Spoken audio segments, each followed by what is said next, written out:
Ericsson is a company that will, in 2 years, have 140 years. So then you wonder, are we Methuselah or are we a beautiful dinosaur from the past? And I remember Charles Darwin said, it's not the strongest and biggest that will prevail, but the one that is able to adapt to the changes that are happening. And I would say that we in Ericsson manage so far quite well, because we managed to adapt over 140 years to the different changes, because there are not many technology companies that are 140 years alive and thinking. And we are thinking very strong. We consider ourselves leader in the market.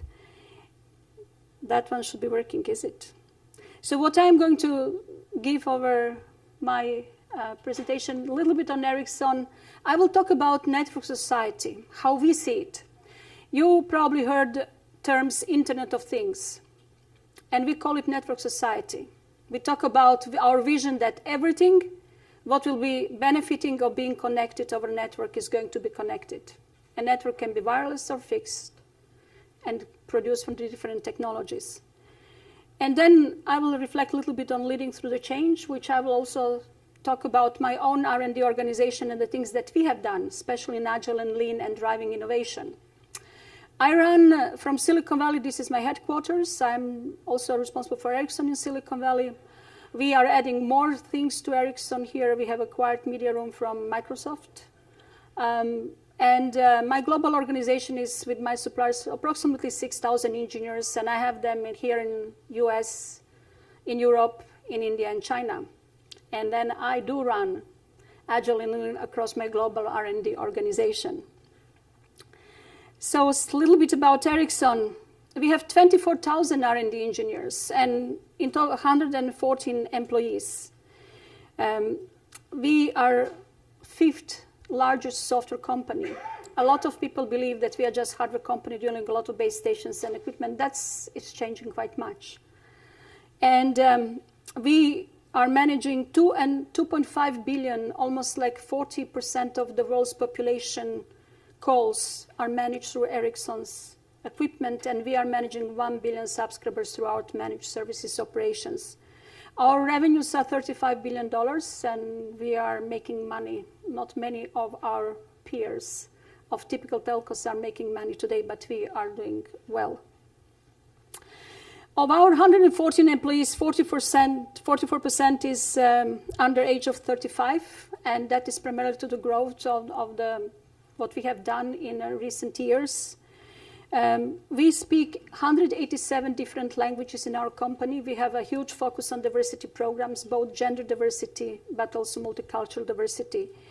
And 90% of our employees believe in core values. And our CEO has been ranked as one of the most trustworthy CEOs and trusted by its employees in ranking that was done last year. This is a little bit about Ericsson's organization, and I'm very proud of, especially on the culture, because I believe the culture is the one that will eventually decide if company is going to be successful or not. Looking here in the Silicon Valley, when I came and I was looking in my routing part, because we acquired Redback Networks, and I was looking, all these companies started in 90s. Why some of them really become big, global, and have a fantastic organic growth and so on, and some have a coma life and have luck to be acquired by Ericsson, like Redback Networks, and some really went down the drain.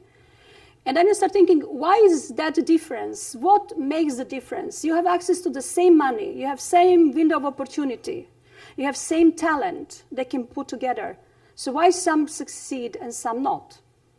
And I believe that the reason of success or not success is the framework, what you put around your people. What culture, what engagement you create, what motivation, what is the foundation of everybody coming to work.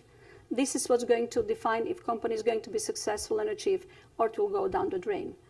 That is, of course, not going for the startups that want to be acquired, and they do the best what they can very fast. One of the key stories that we in Ericsson are pushing forward is network society.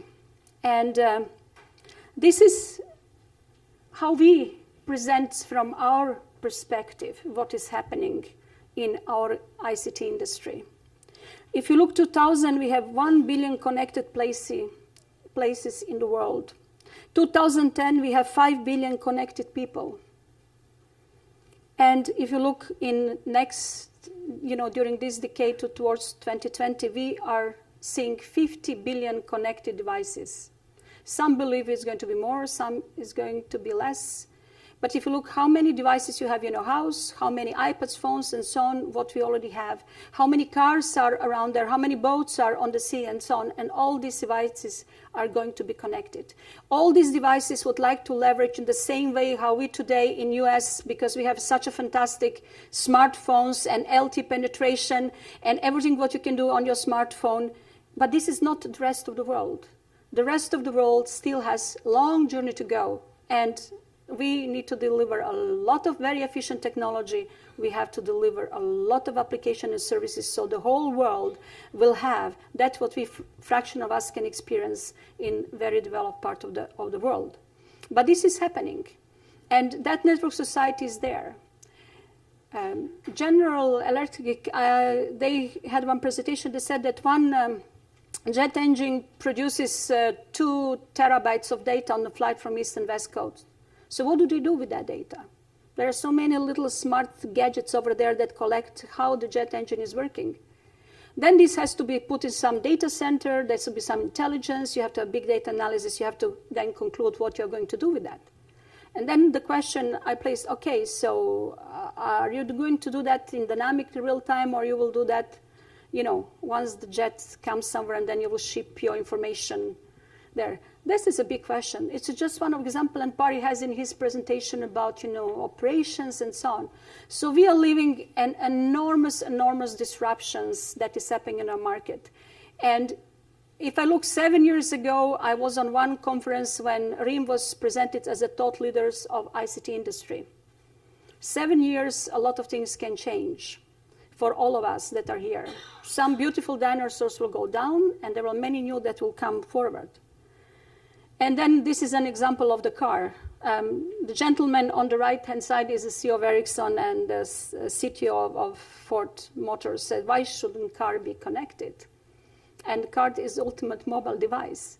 And then we can talk about my fridge and all the stuff and gadgets that I have in my house. I want to operate when I'm in Japan. I want to see what's happening with temperature and so on. So this is the society that we are going for.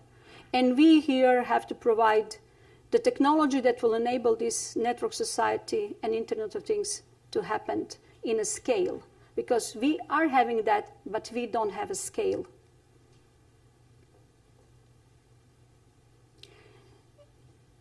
It's a little bit, just put these 3 things from the ICT perspective: mobility, cloud, and broadband.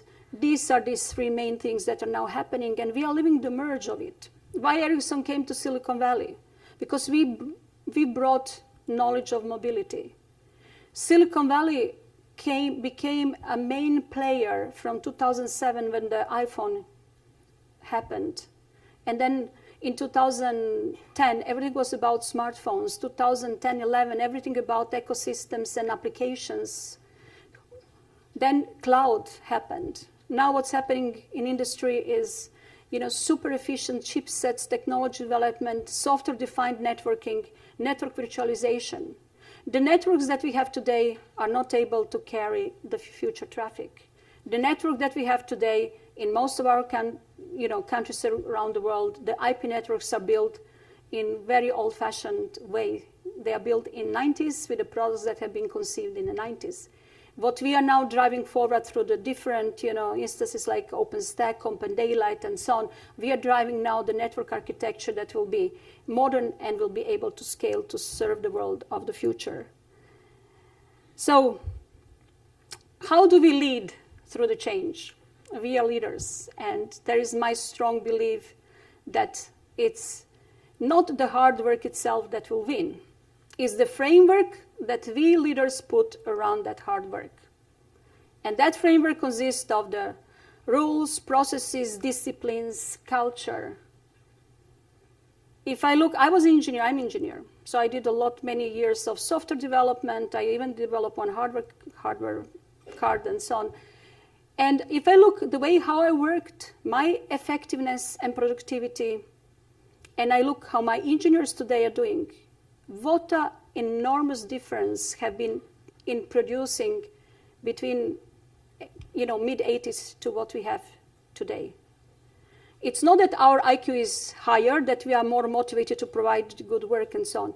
No, but we leaders have created environment around this hard work. We created tools. We created methodologies. We created engagement in the workspace, that enable people with the same IQ like in 1980, but produce like double or triple what we have done before. And Barry also mentioned efficiencies. How do you secure efficiencies when you have your headquarters in Silicon Valley and I have like 1,000 people in China? How I secure that these efficiencies are working?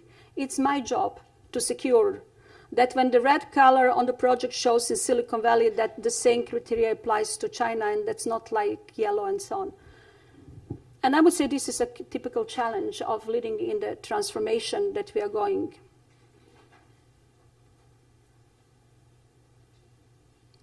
So within the leaders resides 87% of the misses when we fail in addressing the disruption or market dynamic. Market dynamic used to change every 15 years and then every 10 years and then every 5, and now market dynamic changes probably year over year. And if you look how many, it's only 13% that comes outside of the management control. But even for this 13%, probably you can have some contingency plan and so on. Like you would have a major earthquake in Japan that will disrupt the whole chipset industry, or you will have a big war in the Middle East which will, disable your sales. But most of that, what we can do in a company is actually that leadership fails. Many books describe how you can fail. And when I have been reading these books and observing over different companies and the cultures and so on, and I have concluded that, yes, that is the one key main reason why a company would start failing is lack of humbleness of the leadership. And we have seen that many times happened. There is a lot of arrogant people. I take always example of the iPhone because that is fantastic, because we, Ericsson, had phones once in a time, Nokia had phones and so on. And when the iPhone came, so many said, wow, we are not afraid, it's such a bad phone. And that was really true. But the thing was that it was not about phone anymore. It was about something else that iPhone brought, which leadership had, in all arrogance, probably missed. So how do we then, as a leader, I have to deliver a lot in my organization, and it looks like the stone on the right, on the left-hand side is very heavy if it keeps the balance, but that is what we have to do. If you look how many resources and the money you have to put on your right side where many stones are sitting, this is delivering performance. This is company's bottom line.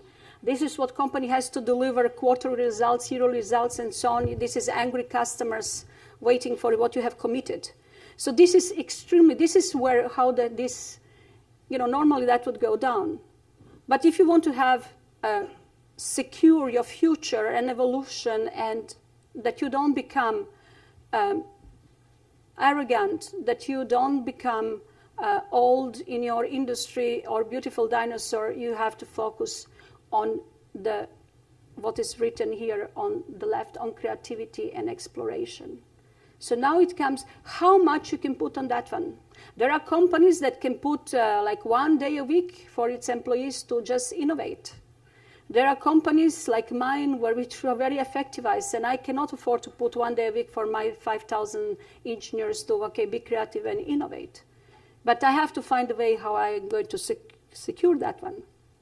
So how do we move our organization forward? Extremely important in delivering performance. We believe, and we have set, I have sent myself results in implementing Agile and Lean through our existing projects and organization, what kind of benefit it has given to our performance. And in regards to creativity exploration, when you drive the change, it's not only about change. Change is going to be tough. People get very stressed. People don't like change. People would not mind change if they would know that this change is not creating losses for them, positions or competence or whatever. So it's extremely important when you are going to the change, you also have to focus on to create something very good out of that change. So it's very important to have this permanent focus on creativity and exploration, that you drive innovation the same way you're driving a change management. So when I look in delivery and performance drivers, creating more value, absolutely known. There is a high competitiveness and high pressure in the markets. Read time reduction, if I compare my company, which is very big infrastructure telco company, my lead times of our projects are maybe a year or two if I'm taking major platform out to the market.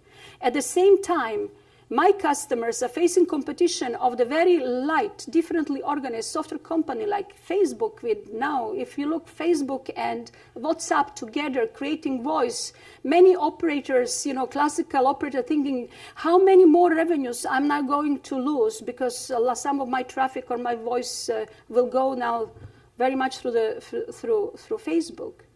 And this company have a very light way how to bring out new products to the market. So for existing big companies, extremely important, transform ourselves so we can significantly reduce the lead time. Quality, extremely important. How you work permanently, that you do first time right. And then people empowerment. That's one of the key things what I believe is success for all of us. Believing in what you're doing, trusting your company, put your heart in what you're doing. So in Ericsson, we started R&D transformation a couple of years ago with some smaller pockets and so on. And then during the 2013, it became a major effort. We are moving almost 24,000 R&D engineers into the Agile and Lean transformation. And extremely important for us. Pari talked about that the product manager does not have to be really sitting very, very close to the customer. The empathy of customer is extremely important. But empathy for a customer listening what they say, it's not enough. You have to also go and anticipate what your customer really need. Because there is a lot of things that customers do not anticipate. We have to create products and we have to understand what we want to resolve from them. So if we look at this Agile and Lean transformation that we have started now in Ericsson and putting throughout, I will just present what is in my IP and broadband area across my global organization in delivery, predictability, customer commitment, in the speed, quality, and cost. And these are the achievements. We have done many more activities. I've selected those ones because I believe these are the most important ones. And what are the impacts? The average project slippage went down from 8 weeks to 2 weeks. This is fantastic. You work in a very different way. You're working with a feature model, feature release model. You are not working with the waterfall projects and so on. If I look into the continuous integration has been moved also from like 12, 16 weeks for the smallest feature to the 4 to 6 weeks, depending which area I'm talking. I'm talking about software. I'm not talking about ASIC development, which is very heavy thing and has a very long lead times. But I'm talking about software on the stable platform and the features that you will deliver to the customers. So we have now continuous integration in a place we are able to deliver new features, design and put out to be delivered to the market within the 4 weeks. And then we come again what Pari mentioned, how you put your lean, how you optimize for the whole flow. It's not only about putting that within R&D. You have to have the full delivery change. You have to have a possibility to do on-demand software delivery with everything that goes together with that one, with pricing model and licensing keys and so on. So all that has to come in place so you become successful. And then the companies can serve the world in a very fast, agile way, like we would have the most modern software companies that we have today, like Microsoft or Google and so on. So customer satisfaction, 280 customers have been got a questionnaire about, I'm talking here about my portfolio, and we came best in class. In our IP space, we came on par with Cisco, which is fantastic since we are so much smaller player than Cisco. But it looks like that where we are serving our customers very well. And that customer satisfaction index is primarily linked to the quality and the performance of the product in the field. We also managed that to decrease our cost for 15% and our IT cost decrease of 19%. It's huge. So all that money that I'm able to decrease in IT and so on, I can put it in adding more engineering to create more value for the company. So that is just what has been achieved in 2013 during my Agile and Lean transformation. And I'm very looking for this distributed Agile team. And we already started with that one. Running a global organization, some of my projects are executed on time difference of 16 hours on 3 different continents. And I still, you have to put a framework that it looks seamless for the execution. If we look innovation, extremely important. And there are so many things in Silicon Valley ecosystem that have created this fantastic pool of people that we have here. And that is the reason why so many companies want to be here. Even like company like Ericsson, 140 years, strongly established elsewhere. But that's not the end of it. And we can see Silicon Valley as a place where is a cradle of innovation of our ICT industry, but it's also brick economy. If you look how many brick economy of US, if you will look how many building places are happening around us. And how to leverage all this one into the work. So when I came in 2010, I said, well, if I'm here in this cradle of innovation, how can I bring some of the spirit of Silicon Valley into my 5,000 heavy organization where most of my engineers are somewhere else in very traditional places, in very traditional type of the companies? And then I have employed an innovation director and very great guy. And I said, listen, this is what is the problem I want to solve. You have to tell me how we want to bring innovation into our company. And this is how we have created our innovation framework, which is sticking alive. And this is how we are focusing. Innovation, we have sliced it in 3 different aspects. The first one is sustaining innovation. Sustaining innovation is when I have the best guys to try to create the best backplane of the new router, or the best possible software, or the best possible tool that will shorten our testing cycle and so on. This is sustaining innovation. But all that is done with the people that get time from their manager. They have a framework, they know where to go. When they get some kind of accidental idea on what can be done outside the roadmap and so on. So we are working, our innovation framework is very much done with a venture capitalist funding model where you have different stages, how you can go. Every engineer that's a good idea can get 1 week, and if you go further, you can go to 1 month's free time from his manager to elaborate his idea before this idea is presented to product management. Once the idea becomes approved by product management and becomes business case for it, it becomes part of the normal roadmap. We have also put Innova Squad in a place where we have a super trained individual that are using the best possible innovation methodology, design thinking, which we put in our existing projects to help our agile teams to become more innovative and move forward in innovative and faster way. And then we're also doing incubation. So thanks to that one, we have shown on Mobile World Congress in Barcelona our latest incubated product, which is called Home Enterprise Gateway. Huge interest from the customers. So, and all that I'm achieving with 1% of my R&D budget. So it is possible to be extremely innovative and have a great engagement from your organization, and you don't have to spend 1 day a week for everybody. So I take again example of Steve Jobs. It's not that I'm in his fan club, but I thought, he really made a big impact on our industry, on my industry. And his quote that innovation has nothing to do with how many R&D dollars you have. It's about people and leadership and thinking differently. So that would be all from me. Thank you very much.